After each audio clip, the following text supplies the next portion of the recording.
Yo, what up guys? Flux here, and today I'm pretty happy. I signed on Xbox Live today, and two of these buddies that we usually play with, auto contribute or contribute, whatever the fuck you want to call it, and his buddy Damages. They said that they're just gonna up and join Flux. So yeah, today we recruited two new members. Well, not really recruited. They just came to me and said, "Hey man, we're gonna join Flux." So big surprise there. I'm really happy with that. So yeah, we were just chilling in the lobby, and Contribute got a message saying 4v, which is a 4v4 if you guys don't know that. And usually when you get a message like that, it's for underground and not game battles. So last commentary I explained what a game battles match is, and this commentary I'll explain a bit what an underground match is.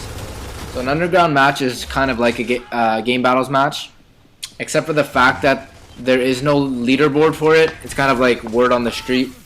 So I mean, like, for example, if you start a gang, you know, you're not gonna go on some website and like register your gang, you know, it's just gonna be like word of mouth, like, oh yeah, this team beat that team, like, oh, big deal, whatever. So yeah, that's pretty much underground games are, and there's a different set of rules. Right now, I mean, since it's so early in, I guess you can say, the season of Gears 3, there are no rules so far set for it, but what there is actually, there's like the preset rules of Gears 2 that people thought would be cool to bring into here. I mean, I guess it works for now. I was retarded. I don't know how I killed him. He was like behind me. So yeah, I guess it works just for now. And what the fuck was that? Anyway, so I guess that works for now. And yeah, so this is just a little game. These kids messaged us. They said 4v. So Contribute was like, yo, you want to do this 4v4? I was like, sure, why not? Who cares? Let's just do it. And we get in the lobby, and these kids start talking shit. They're like, oh, you guys are fucking randoms. You guys don't know shit. Because they were pretty much saying, like, you're not allowed using lancers. You're not allowed the sawed off. I mean, sorry, you're not allowed retro lancer, no hammer burst, no sawed off. All right, that's pretty standard. That's what we like too. But then they pull some shit out of their ass, and they're like, you're not allowed chainsawing or meleeing. Like, are you fucking kidding me? I'm not the type to melee in the first place, either way, but like still, like, what kind of rule is that? It's like in Call of Duty saying you're not allowed knifing. Like, I don't know, it just doesn't make much sense to me. Like, I don't know, it's a pretty dumb rule. Or like in some racing games that says like you're not allowed using the handbrake. I don't know, it just doesn't make sense. So we start talking shit back to them. We're like, are you guys fucking kidding me? We're like, no meleeing, how bad are you guys? And they start talking back like, I can't wait to 5-0 you guys, nah, just talking a bunch of shit like that, like pretty much saying how much they're gonna beat us. And the only reason I actually uploaded this was just like how much we raped these kids. From the amount of shit talking that they were saying to us, and like they got fucking manhandled. And I don't know, I'm pretty happy about the outcome of this game. So we're playing a team called Prohibited, and in their bio it said 2-0. So we pretty much demolished that fucking record. And yeah, at the end of the game they started talking shit and whatever, and this was on their host too. I mean, look, like they're getting raped. They got 2 kills in 2 rounds, and yeah, 2 rounds. 2 of our guys haven't even died yet, and they're just getting like raped. I mean, like, we were barely communicating. I mean, the only thing we were doing was just marking players, and we were just talking about random shit during the game. So I mean, before you talk shit, know who the fuck you're playing. And I mean, this is a pretty good game. So the people we're playing with here are EVS Monkey. I don't know, maybe some of you guys will know him. He's been around since Gears 1. I have 2, but with a bunch of different gamer tags. Surprisingly, he hasn't changed his gamer tag apparently since Gears 1. So, which is pretty cool. I mean, I have like a fetish, I guess you can call it, of changing my gamer tags and shit. I don't know, I just get like bored of it.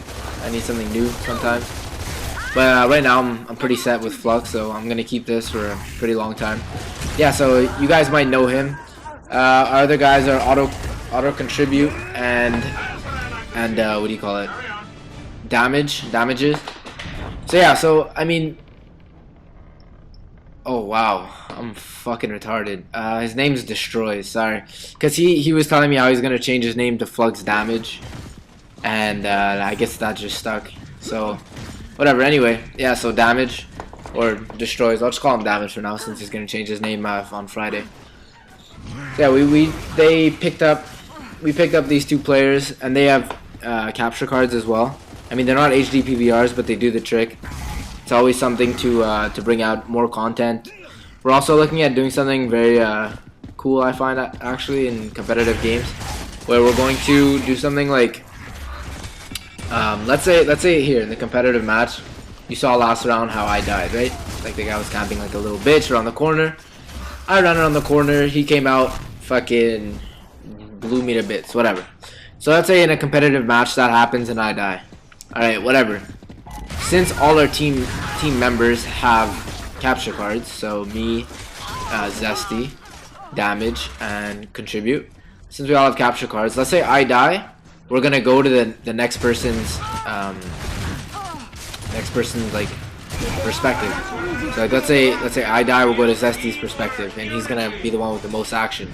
Once his gameplay starts getting boring, we're gonna go to Damage's perspective. So I mean, that's actually gonna be a really cool aspect, I find personally, because instead of like, you know, at the bottom you just see the kill feed or something, but like you always think to yourself, wow, I kind of wanted to see like how he actually did that, or like maybe did some really cool shit, some nice wall bouncing or something. So that's gonna be really cool when we do that.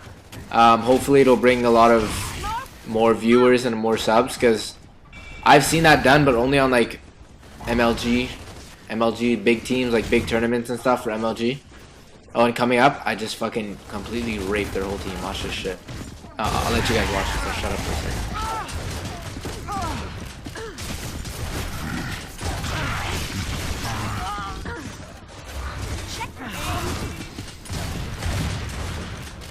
Anyway, so yeah, as you guys, and they just fucking quit out like big pussies there.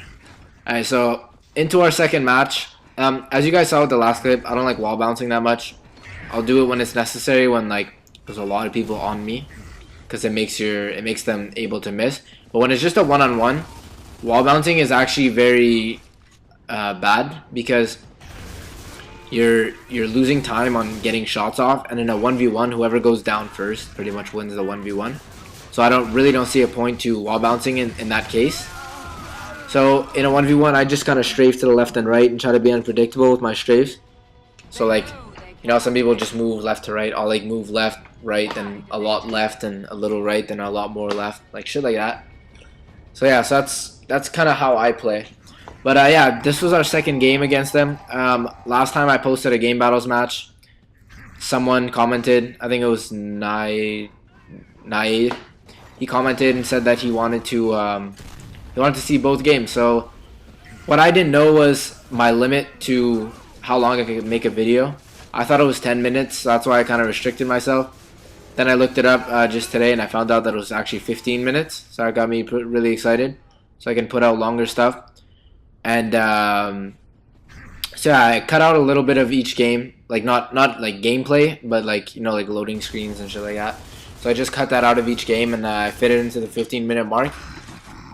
So yeah, so this is the second game on Checkout. This was on our host, and I mean, the way I see that people should play competitively is be very Lancer heavy. Like here, most people just run in with their shotgun. Sure, it could have been effective. Well, I actually like this play a lot right here. That guy was about to kill me, but I had my smoke grenade in hand, so I detonated it, and it got him stunned, which allowed my player to some leeway time to go kill him, which actually worked out very, very good.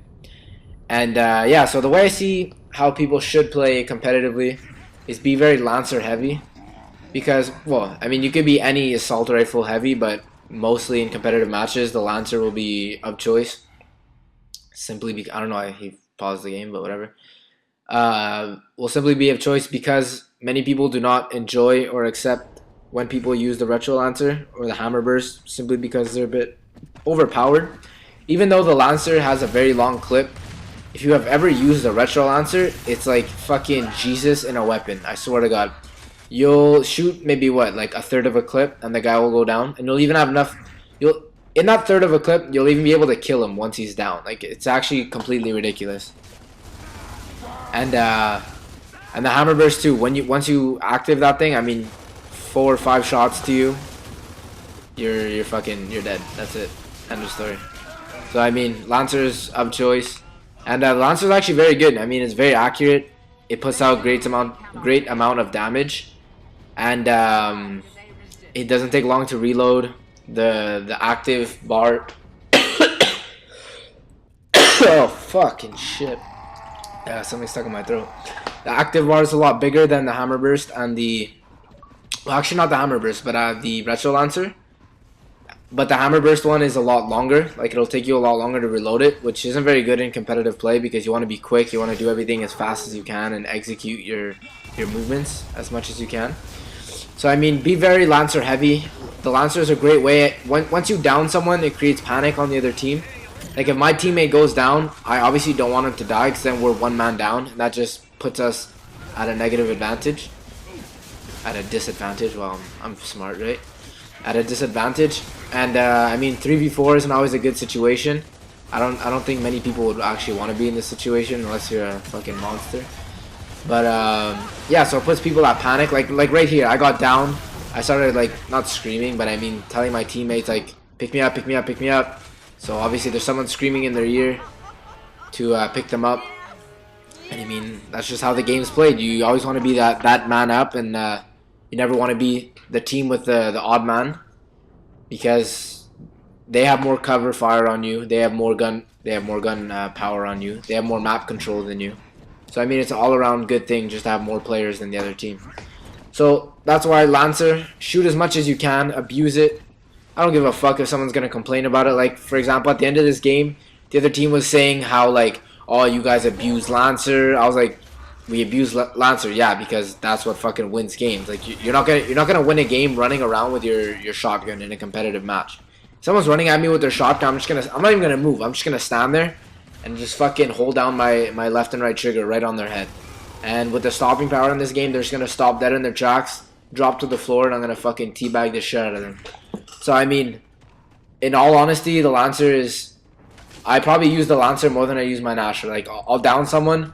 It'll create panic. A teammate will go over to pick him up. I'll rush over. In the midst of getting picked up, I'll take out my Nasher, knock one out, knock the other one out. Fucking done like dinner. So, I mean, all in all, competitive gameplay is very intense, very action-packed.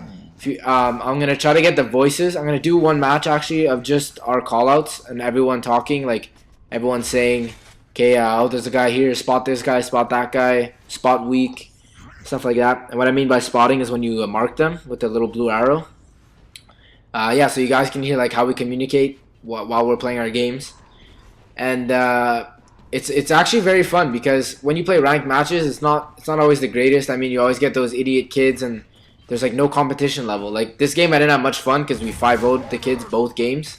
So honestly, that's not much fun. I like a very intense match that's gonna make like my heart race. I know it sounds really stupid, but it's the truth. So yeah, this gameplay is coming to a close, and peace out, guys.